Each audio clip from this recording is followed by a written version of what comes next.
Hello everyone, Assalamualaikum warahmatullahi wabarakatuh.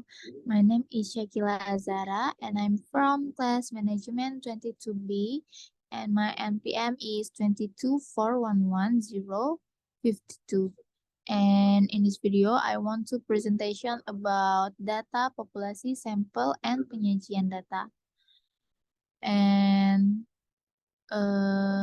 I'm permission to talk in Indonesian language. Dimulai dari pengertian, data adalah fakta atau informasi yang dikumpulkan. Sedangkan populasi adalah kumpulan semua elemen yang memiliki karakteristik tertentu. Sampel di sisi lain adalah subset dari populasi yang digunakan untuk melakukan penelitian atau analisis. Penyajian data melibatkan cara data disajikan, seperti tabel, grafik, atau diagram untuk memudahkan pemahaman. Lalu ada data. Data ini dapat dikelompokkan menjadi dua jenis utama, yaitu yang pertama ada data numerik atau kuantitatif dan data non-numerik atau kualitatif. Data statistika umumnya digunakan untuk analisis dan membuat keputusan berdasarkan pola atau tren yang teridentifikasi. Lalu ada populasi. Pengertian populasi yaitu merujuk pada seluruh kelompok elemen atau individu yang memiliki karakteristik tertentu dan menjadi fokus analisis. Contohnya, jika kita ingin mengetahui tinggi badan semua siswa di sekolah tertentu, maka populasi dalam hal ini adalah seluruh siswa di sekolah tersebut. Populasi bisa besar atau kecil tergantung pada ruang lingkup penelitian atau analisis yang dilakukan. Penting untuk memahami populasi dengan baik karena sampel yang diambil dari populasi ini digunakan untuk membuat inferensi atau generalisasi lebih luas. Jadi kalau misalnya populasi itu bisa besar, bisa kecil kan. Jadi kayak misalnya kita ngambil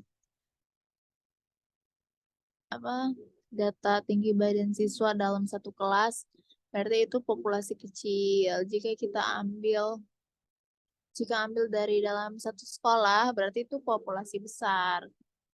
Jadi populasi bisa dua ya, bisa besar atau bisa kecil. Baik, selanjutnya ada sampel.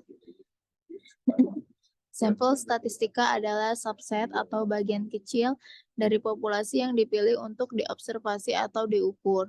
Penggunaan sampel memungkinkan para peneliti untuk membuat inferensi atau generalisasi tentang populasi secara keseluruhan tanpa harus mengumpulkan data dari seluruh populasi. Yang seringkali lebih rumit dan mahal, penting untuk memilih sampel yang representatif agar hasilnya dapat diterapkan secara lebih luas pada populasi.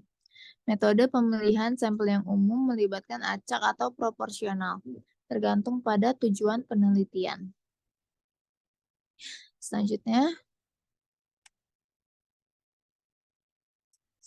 ada penyajian data. Penyajian data statistika melibatkan pengaturan dan penyajian informasi statistika agar mudah dipahami.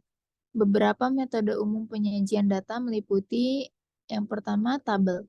Menampilkan data dalam bentuk baris dan kolom memudahkan perbandingan dan analisis.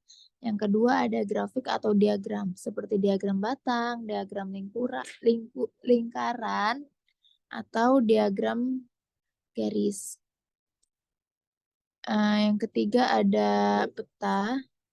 Peta itu untuk data spasial atau geografis.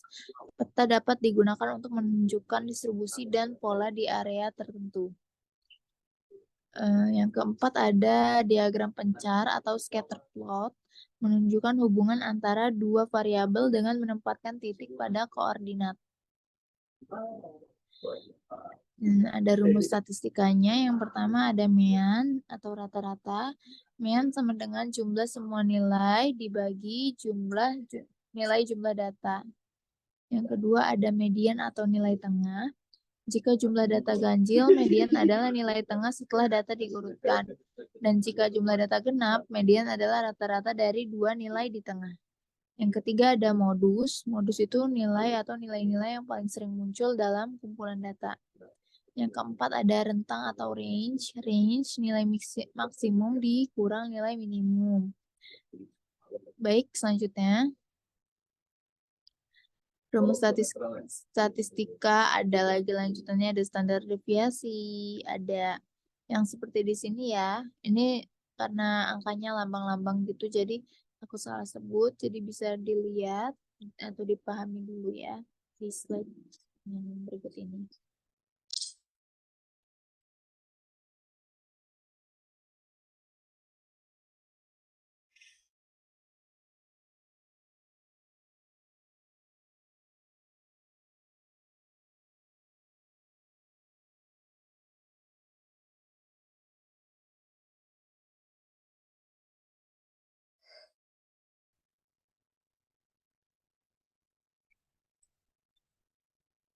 Baik, ada contoh soalnya. Contoh soal yang pertama itu kita langsung contoh soal yang kedua aja ya, soalnya di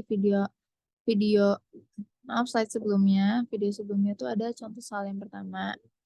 Ini ada standar deviasi. Standar deviasi diberikan data nilai ujian siswa 80, 85, 90, 92, dan 95. Hitunglah standar deviasi dari data ini. Baik, bisa kalian kerjakan ya contoh soalnya. Sekian presentasi dari saya. Wassalamualaikum warahmatullahi wabarakatuh.